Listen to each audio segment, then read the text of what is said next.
everyone, it's Roger and James here from the What's on Disney Plus Club. This month's movie is Captain America, the First Avenger. We kind of wanted to go back and take a look at this one. I did put a vote up in the Facebook group, and this one was the one that everyone picked.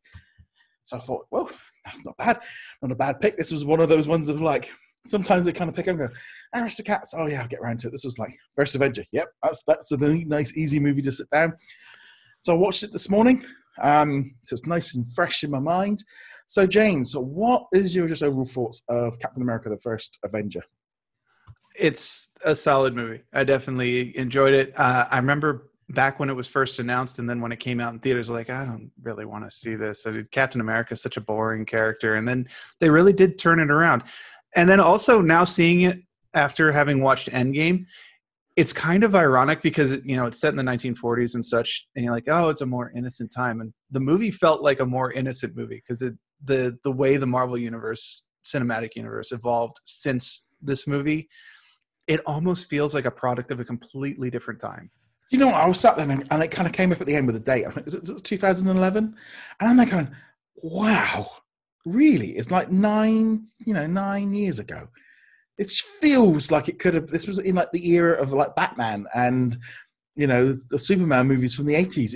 It feels such a stretch away from what where we are right now, but also just how interconnected it all is and how they've used time.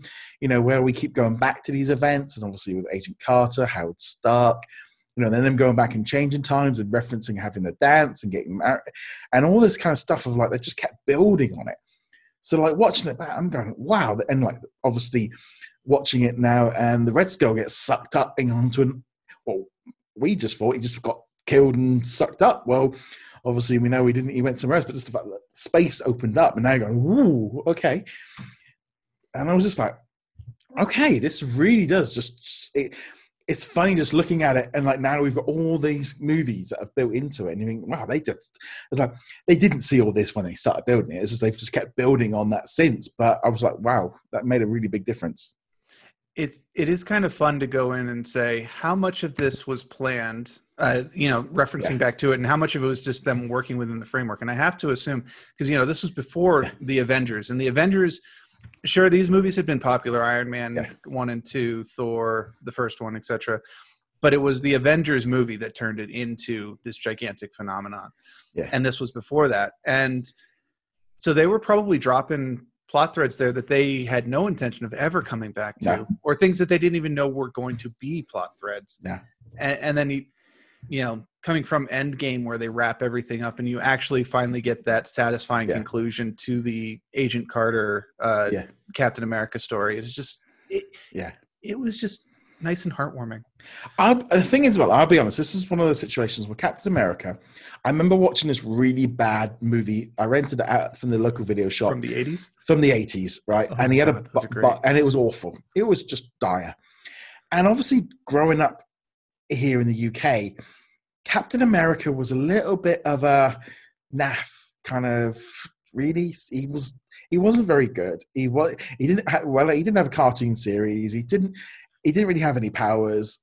Obviously, the whole being American just didn't really necessarily make him good for us because we just just didn't mean anything. When you had like Superman and Batman and Spider-Man and the X-Men and all the rest of it, Captain America just seemed a little bit of a faceless character. We didn't grow up thinking, okay, this character's cool. I remember having the Hulk and the Iron Man animated series and the Hulk series, but Captain America was always just a bit naff. This is the first movie where you actually went, okay, this is an interesting character. They built on stuff, and they essentially, I don't think I'd even really read a Captain America comic book because it was just a character that just was vanilla. And this movie's done a better way. He was still very vanilla, but when you compare this to like the Winter Soldier and Civil War and all the rest of it, but they made him so much more interesting in this movie.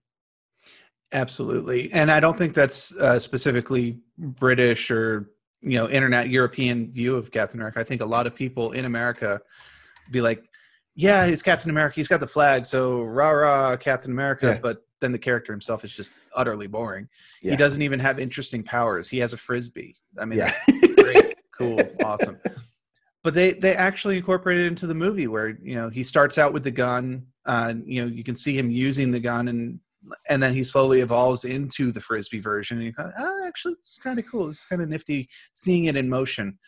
And honestly, the one thing that we have a common thread through all the Marvel movies is amazing casting jobs. And Chris Evans as Steve Rogers / Captain America was an absolutely perfect casting. Obviously, we got to see how he evolved into the character to Winter Soldier, Endgame, and so on, and really becoming the character. But even back here in this movie, you're like, yeah, actually, he's Captain America. And also, as well as, I'd only ever really seen him as Johnny Storm in the Fantastic Four movies.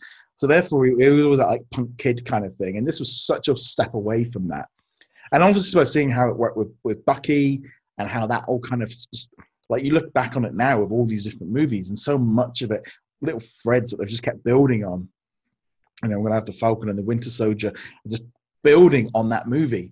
And I remember when it was never really that big movie of like a Captain America movie. This is going to be amazing. And it was like, okay, we'll wait and see. It was always, out of the 4 Avengers, have all had their individual. That was the one I always viewed as the least impressive. The one I was not that bothered about.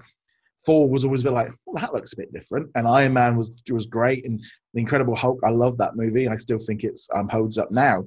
But the first Avenger was always the kind of, if I was to rank them, that would have always been the 4th. But watching it back to this morning, I'm going, wow, there was so much more in here.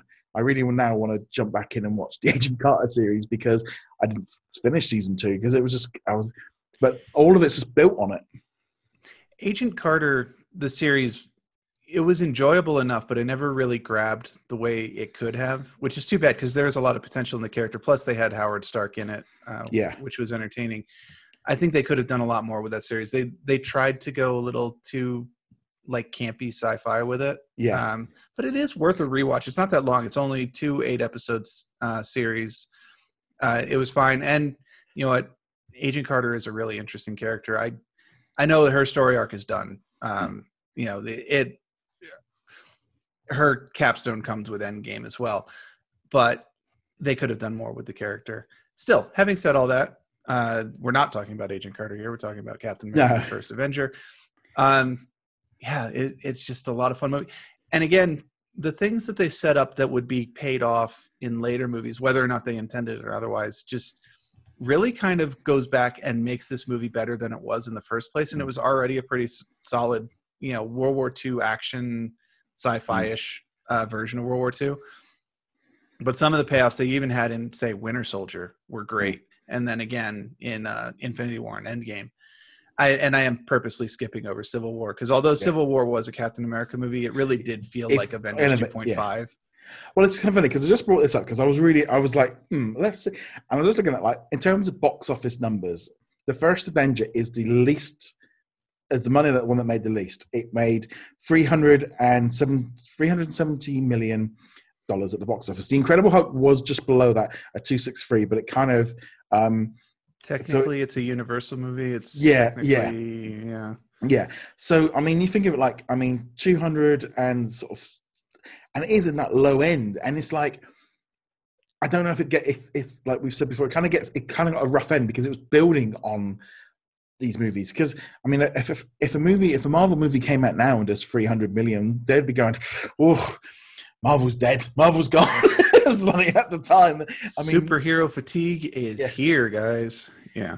Yeah. It's just, when you compare it, they just kept building and building and building as they've gone along. But yeah, I just watching this one back now going, wow, this was a lot better than I remembered. It was so much more of it is built on it. Even just down to, I think there was a couple of scenes where it's like, oh, like that was, they've used that in other movies since then, and it all just makes so much more sense. And yeah, I just really enjoyed it, and I was like, okay, I'll be honest, I think I've only seen it a few times. It was one of those ones of saw it at the cinema, got it when I got it on Blu-ray, and I don't know when the last time I watched it. It's always been that kind of one of those ones. If I was to rank movies, it would have always been at the bottom. And watching it back this morning, I was a bit harsh on this movie. Maybe time had at the time it wasn't quite so amazing, but as time's gone on, I was like, okay, that was pretty enjoyable. So this is actually the funny part is I did not see this movie in the theaters. I was so uninterested in the Captain America movie at the time. I was like, I'm not even going to make the effort to go see the movie in the theater. And then when I finally saw it on Blu-ray later, I was like, oh man, I should have seen this. And I did end up seeing it as a double feature when Winter Soldier came out. So they showed this movie and then Winter Soldier. I was like, all right, that was pretty awesome in theater. It is actually the last Marvel movie where I've been like, I'm not going to see it. Because even the ones where I was slightly less interested in at the time, like say Doctor Strange, not a character I normally care about. It's like, no, Marvel has a reputation at this point. I will go see it because I'm pretty sure it will at the very least meet a minimum threshold.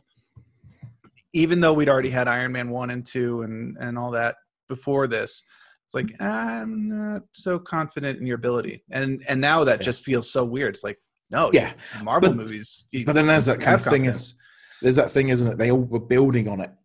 They were building. And you look back at it now and going, and it's like at the time, everyone's like, you had these 4 movies before you had the team up build. And it's like, it all made so much more sense. They all made so much, you look at that grand picture now and it all makes much more. And then you do, it is that thing, if you look back in time and you DC and you go, this is how they did it. They took 4 movies, then had the grit team build together. You did too. Tried to speed it up. And it didn't work because Captain America had his 2 hours to build him, to build a threat, to build this up to the next. Because at the end of Captain America, I sped through to the end. And obviously they then had the trailer for the Avengers coming June, all the rest of it. And they're like, wow, that feels such a long time ago. And it's another one of those things where you look back and we look at it now. And we're like, oh, yeah, of course it was Captain America. Of course it was a great movie. And Thor was a great movie. But at the time, you're still like, you've got Iron Man, you've got 1 and 2, and you're going to try and sell us on these other things now. It's one of those things where we look at history and, oh, of course it was going to do fine. Marvel knows what they're doing. The Avengers were great. But you go back and like, I'm skeptical. The time gives us an interesting perspective. You also mentioned the distinguished competition, the Batman, Superman, etc. I think also Disney kind of missed some of the lessons of this as well, where they tried to jump straight into The Force Awakens and The Last Jedi and stuff without setting up any of that properly. And if they had kind of looked at Iron Man 1, 2, Captain America, First Avenger, and the first Thor movie and seen those as a build-up to what would eventually become Rise of Skywalker, I think that those 3 sequel Star Wars movies would have done a lot better if they'd taken these lessons. I know it's that kind of whole thing with Star Wars, but I've said this for ages, and we've been saying it for years. It needed 5 movies. They needed a couple of movies in between, like each of those movies, to help kind of build on these characters, because it was over and done with, and it's like never really kind of had that same connection. And yeah, I mean, you just look back at this first Avenger movie and you go, yikes, this was so much more important. And they've, obviously Marvel have treated it so important, and they keep going back to these hot points from this movie. And just like, yeah, they, even just down to the Tesseract and all the rest of it, and the Red Skull of like, to go back from Red Skull from there, we saw him at the end of this one, and we never saw him again till Endgame. Just like, when I must remember when he came up in the cinema and everyone was just like, and admittedly, and I think we talked about this in the Infinity War review back in the day, was it was still a bit jarring. It was definitely you're only using the Red Skull because it's a recognizable character to the audience. It has absolutely zero connection to what's going on. You're kind of like, but it works. Yeah. It works out just fine. Either way, Captain America, the First Avenger, it's still definitely a product of the time, which is weird to say because it was, 9? Not even, it was still this decade. It was not that long ago, but it feels like so much has happened. 2 movies per year, 3 movies towards the end. 1 this year. 1 this year, but that's not that was not the plan. But 2 movies per year, and you've seen the difference between the first Avenger and even the Winter Soldier is massive. It's huge, and there's only a few years between those. It's but like you needed this capsule, but you needed this movie. You needed Captain America to be Captain America in the 40s, and they nailed it. And that's what they it's that kind of situation. If they set it up, and then the last couple of minutes brought it up to now, just bang, and it was just like that whole story of him from the 40s and his whole origin story was just done very well, and it just impressed. I mean, there was that whole kind of thing of like when he's going down and on the plane and going, you could have jumped out, you know. You didn't need to get the Arctic is not as small as you think it is. Just heads up. but and you would have survived. You'd have been all right. But generally, I was just like, yeah, cool. I really enjoyed watching that this morning. I was just like, yeah, that was a cool movie. It's fun every once in a while to go back and see series that work out properly, because you can talk about movies like Terminator or The Matrix, where you go, all right, the first one was great, and the second one was for the Terminator at least was great, and then you go, or Pirates of the Caribbean, first one was great, and you just see this steady decline, and it kind of brings that first movie down, where people are like, I can't watch the first movie anymore because of I know where it ends up. Yeah. This is the opposite of that, where you go, Captain America, the First Avenger was a solid movie. Maybe not a great movie at the time, but it was a solid, good, military, sci-fi-ish action movie. Yeah. And now knowing where it ends, you go, actually, it's even better now. Yeah, I'll be honest. Yeah, it felt. I really enjoyed watching it again this morning, and I was just like, yeah, this is a cool movie, and I was just really glad of just like, because I don't know if everyone hadn't voted for it, I don't know if I would have gone back and watched it straight. It might have been years before I went back and watched it. So I will thank everybody for voting because I really enjoyed it. Yeah, this was great. I watched it fairly recently because I did a full rewatch of the Marvel Universe leading up to Endgame right before that hit theaters.